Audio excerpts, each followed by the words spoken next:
আজ ১৬ই জুলাই।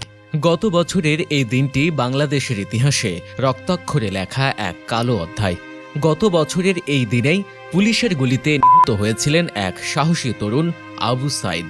তারুণ্যের অদম্য স্পৃহা আর ন্যায়ের জন্য অটুট বিশ্বাস নিয়ে তিনি দাঁড়িয়েছিলেন এক স্বৈরাচারী শাসনের বিরুদ্ধে। আর সেই লড়াইয়ে নিজের জীবন উৎসর্গ করে হয়ে উঠেছিলেন কোটি মানুষের প্রতিবাদের প্রতীক। তার মৃত্যু কেবল একটি প্রাণহানি ছিল না, এটি ছিল একটি জাতির জাগরণ, একটি বিপ্লবের স্ফুলিঙ্গ। অথচ তার এই শাহাদাতকে ঘিরে সাজানো হয়েছিল এক ঘৃণ্য নাটক, যার মাধ্যমে সত্যকে ধামাচাপা দেওয়ার চেষ্টা হয়েছিল। তারপর কি হলো? যারা তাকে হত্যা করেছে তাদের অবস্থা কি? সেই শোকাবহ ঘটনার পর বাংলাদেশের রাজনৈতিক প্রেক্ষাপটে কি পরিবর্তন এলো? সেই অকথিত সত্যগুলো জানতে চোখ রাখুন পুরো ভিডিওতে। আবু সাইদ ছিল বাংলাদেশের অসংখ্য স্বপ্নবাজ তরুণের মধ্যে একজন, যারা একটি সুন্দর ও বৈষম্যহীন বাংলাদেশের স্বপ্ন দেখত। তার জীবন হয়তো আর 10টা সাধারণ ছেলের মতোই ছিল, যেখানে পড়াশোনা, পরিবার আর ছোট ছোট স্বপ্ন নিয়ে তার দিন কাটত। সে কোনো বড় রাজনৈতিক দলের সক্রিয় কর্মী ছিল না, কোনো ক্ষমতার আকাঙ্ক্ষাও তার ছিল না। তার একমাত্র আকাঙ্ক্ষা ছিল একটি ন্যায্য সমাজ প্রতিষ্ঠা, যেখানে মেধা ও যোগ্যতার মূল্যায়ন হবে, কোনো বৈষম্য থাকবে না। আবু সাইদ ছিলেন ২০২৪ সালের বাংলাদেশ কোটা সংস্কার আন্দোলনের একজন সক্রিয় কর্মী। এই আন্দোলন নতুন কোনো আন্দোলন ছিল না। এর আগেও ২০১৩ এবং ২০১৮ সালে কোটা সংস্কারের দাবিতে শিক্ষার্থীরা রাজপথে নেমেছিল, কিন্তু সেসব আন্দোলন সাময়িকভাবে থামিয়ে দেওয়া হয়েছিল। ২০১৯ সালের ৬ জুন আবারও কোটা সংস্কারের দাবিতে নতুন করে আন্দোলন শুরু হয়, যা দ্রুতই সারা দেশে ছড়িয়ে পড়ে। এই আন্দোলনই পরবর্তীতে জুলাই গণ অভ্যুত্থানে রূপ নেয়, যা দেশের রাজনৈতিক প্রেক্ষাপটে এক বিশাল পরিবর্তন নিয়ে আসে।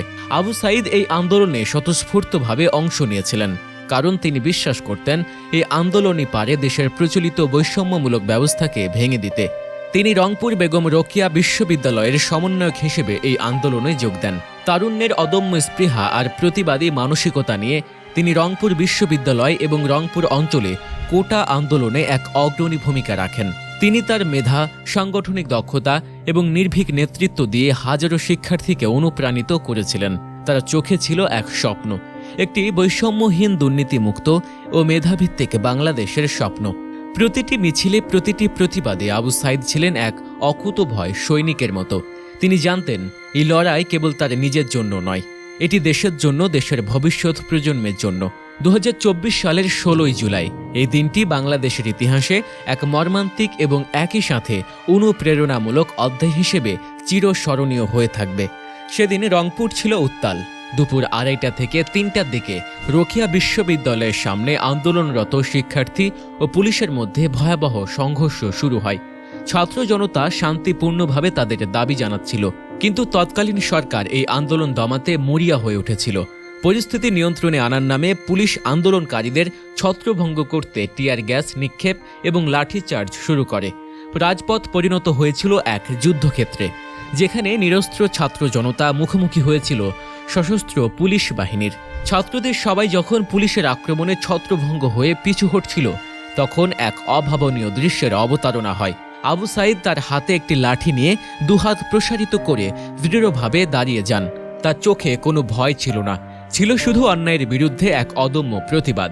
সে জানত তার এই অবস্থান হয়তো তার জীবন কেড়ে নিতে পারে, কিন্তু সে পিছু হটেনি। পুলিশ বিশ্ববিদ্যালয়ের প্রধান ফটকের সামনে প্রায় ৫০-৬০ ফুট দূর থেকে তার উপর ছড়া গুলি ছুড়ে, একটি দুটি নয়, একাধিক গুলি তার বুকে আঘাত হানে। কিন্তু এত কিছুর পরও আবু সাইদ তার অবস্থান থেকে সরেননি। তার এই অবিচল মেরুদণ্ড যেন অন্যায়ের বিরুদ্ধে প্রতিবাদের এক জীবন্ত প্রতীক হয়ে উঠেছিল। এক পর্যায়ে কয়েকটি গুলি খেয়ে ক্ষতবিক্ষত হওয়ার পর রক্তে ভেজা শরীরে তিনি মাটিতে লুটিয়ে পড়েন। তার চারপাশে তখনও যুদ্ধের উন্মাদনা চলছিল। অন্যান্য শিক্ষার্থীরা তাকে দ্রুত হাসপাতালে নেয়ার চেষ্টা করে, কিন্তু ততক্ষণে অনেক দেরি হয়ে গিয়েছিল। হাসপাতালে নেয়ার আগেই তিনি মৃত্যুবরণ করেন। আবু সাইদের এই শাহাদাত ছিল জুলাই গণ অভ্যুত্থানের এক মর্মান্তিক ঘটনা, যা পুরো জাতিকে নাড়িয়ে দিয়েছিল। তার বুলেট বিদ্ধ বুক সেদিন কেবল একটি দেহের অঙ্গ ছিল না, তা হয়ে উঠেছিল অন্যায়ের বিরুদ্ধে প্রতিবাদের এক জীবন্ত ঢাল, যা লক্ষ লক্ষ মানুষকে সাহসী করে তুলেছিল। তার ছবি মুহূর্তের মধ্যে সামাজিক যোগাযোগ মাধ্যমে ভাইরাল হয়ে যায়। এবং আবু সাইদ রাতারাতি হয়ে ওঠে প্রতিবাদের প্রতীক, এক অমর শহীদ। আবু সাইদের মৃত্যুর পর তৎকালীন সরকার তার হত্যা মামলাকে ভিন্ন খাতে প্রবাহিত করার চেষ্টা করে, যা ছিল অত্যন্ত দুঃখজনক। 17 জুলাই তাজহাট থানায় একটি মামলা দায়ের করা হয়। মামলার প্রাথমিক তথ্য অনুযায়ী আবু সাইদের মৃত্যুর দায় বিক্ষোভকারীদের উপর চাপানো হয়। এজাহারে উল্লেখ করা হয় যে আন্দোলনকারীদের ছোড়া গোলাগুলি ও ইটপাটকেলের মধ্যে একজন শিক্ষার্থী রাস্তায় পড়ে যায়। পরে হাসপাতালে নিয়ে গেলে তাকে মৃত ঘোষণা করা হয়। এই বর্ণনা ছিল সম্পূর্ণ মিথ্যা এবং ঘটনার প্রকৃত চিত্রকে ধামাচাপা দেওয়ার এক ঘৃণ্য অপচেষ্টা। এই মিথ্যাচারের পর 18 জুলাই পুলিশ এক 16 বছর বয়সী কিশোরকে গ্রেফতার করে। অবাক করার বিষয় হলো, তার বয়স মাত্র 16 বছর হওয়া সত্ত্বেও পুলিশ তাকে 19 বছর বয়সী উল্লেখ করে আবু সাইদ হত্যা মামলায় কারাগারে পাঠায়।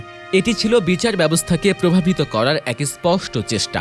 তবে 1 আগস্ট প্রথম আলোতে এ বিষয়ে একটি অনুসন্ধানী প্রতিবেদন প্রকাশিত হওয়ার পর ব্যাপক সমালোচনা শুরু হয়। গণমাধ্যম এবং মানবাধিকার কর্মীদের চাপের মুখে কিশোরটির জামিন মঞ্জুর হয়। এই ঘটনা প্রমাণ করে তৎকালীন সরকার আবু সাইদ হত্যাকাণ্ডের দায়ভার আন্দোলনকারীদের উপর চাপিয়ে মূল অপরাধীদের আড়াল করতে চেয়েছিল। আবু সাইদ হত্যাকাণ্ডের পর জনরোষ এতটাই তীব্র হয় যে তৎকালীন সরকার কিছু পদক্ষেপ নিতে বাধ্য হয়। 13 আগস্ট আবু সাইদ হত্যাকাণ্ডের ঘটনায় রংপুর পুলিশ কমিশনার এবং রেঞ্জের উপমহাপরিদর্শককে বাধ্যতামূলক অবসরে পাঠানো হয়। এই পদক্ষেপগুলো হয়তো জনগণের ক্ষোভ প্রশমিত করার চেষ্টা ছিল, কিন্তু এটি সরাসরি হত্যাকাণ্ডের বিচার ছিল না। তবে গত বছরের 5 আগস্ট ছাত্র জনতার গণ অভ্যুত্থানে আওয়ামী লীগ সরকারের পতনের পর পরিস্থিতি সম্পূর্ণ পাল্টে যায়। নতুন অন্তর্বর্তীকালীন সরকার দুর্নীতির বিরুদ্ধে এবং অন্যায়ের বিরুদ্ধে কঠোর অবস্থান নিয়েছে। আবু সাইদ হত্যাকাণ্ডের মতো ঘটনার প্রকৃত বিচার এখন সম্ভব বলে মনে করা হচ্ছে। জনগণের প্রত্যাশা, যারা এই হত্যাকাণ্ডের সাথে জড়িত তাদের প্রকৃত বিচার হবে এবং আবু সাইদ সহ সকল শহীদের রক্তের মূল্য পরিশোধ করা হবে। এই বিচারই হবে নতুন বাংলাদেশের জন্য এক বড় অর্জন। আবু সাইদ এখন আর কেবল একটি নাম নয়, সে হয়ে উঠেছে বাংলাদেশের গণ আন্দোলনের এক চিরস্মরণীয় প্রতীক। তার আত্মত্যাগ বাংলাদেশের ইতিহাসে স্বর্ণাক্ষরে লেখা থাকবে। তার গল্প প্রজন্ম থেকে প্রজন্মান্তরে বয়ে যাবে, যা মানুষকে অন্যায়ের বিরুদ্ধে রুখে দাঁড়াতে এবং ন্যায়ের জন্য জীবন দিতে অনুপ্রাণিত করবে। আবু সাইদের এই আত্মত্যাগ বাংলাদেশের জন্য এক নতুন অধ্যায়ের সূচনা করেছে। এটি প্রমাণ করে দিয়েছে যে বুলেটের শক্তি জনগণের অদম্য ইচ্ছা শক্তিকে থামাতে পারে না। একটি স্বাধীন ও গণতান্ত্রিক বাংলাদেশের জন্য যে স্বপ্ন আবু সাইদ দেখেছিলেন, সেই স্বপ্ন পূরণের পথে তার আত্মত্যাগ ছিল এক বিশাল অনুপ্রেরণা। তার রক্তে ভেজা রাজপথ যেন বাংলাদেশের গণতন্ত্রের নতুন সূর্যোদয়কে স্বাগত জানাচ্ছিল। আবু সাইদ হয়তো আজ আমাদের মাঝে নেই, কিন্তু তার স্মৃতি, তার সাহস এবং তার আত্মত্যাগ চিরকাল বাংলাদেশের মানুষের হৃদয়ে অমলিন থাকবে। সে প্রমাণ করে দিয়েছে যে কিছু মানুষ নিজেদের জীবন দিয়েও ইতিহাসে অমর হয়ে থাকে। তার এই আত্মদান যেন এক নীরব প্রতিবাদের মশাল, যা আজও জ্বলছে এবং ভবিষ্যতের সকল স্বৈরাচারী শাসনের বিরুদ্ধে মানুষকে রুখে দাঁড়ানোর প্রেরণা যোগাচ্ছে। তার এই শাহাদাত বৃথা যায়নি, বরং এটি দেশের মানুষের মধ্যে এক নতুন চেতনার জন্ম দিয়েছে, যে একটি ন্যায়ভিত্তিক সমাজ গঠনে সহায়তা করবে। আবু সাইদের মতো অগণিত শহীদের আত্মত্যাগের মধ্য দিয়েই জুলাই গণ অভ্যুত্থান সফল হয়েছে। এই বিপ্লব কেবল একটি সরকার পরিবর্তন করেনি, এটি বাংলাদেশের সমাজকে এক নতুন বার্তা দিয়েছে। জনগণের শক্তি চূড়ান্ত। আবু সাইদের বুলেট বিদ্ধ বুক আর তার অবিচল মেরুদণ্ড যেন একটি জাতির আত্মমর্যাদা এবং প্রতিবাদের প্রতীক হয়ে থাকবে। স্বাধীনতা এবং ন্যায় বিচার কেবল মুখের কথা নয়, এর জন্য প্রয়োজন চরম আত্মত্যাগ। আবু সাইদ অমর, তার আত্মত্যাগ অবিস্মরণীয়। তার এই বলিদানের মধ্য দিয়েই বাংলাদেশ নতুন করে জেগে উঠেছে এবং তার স্মৃতি চিরকাল আমাদের পথ দেখাবে।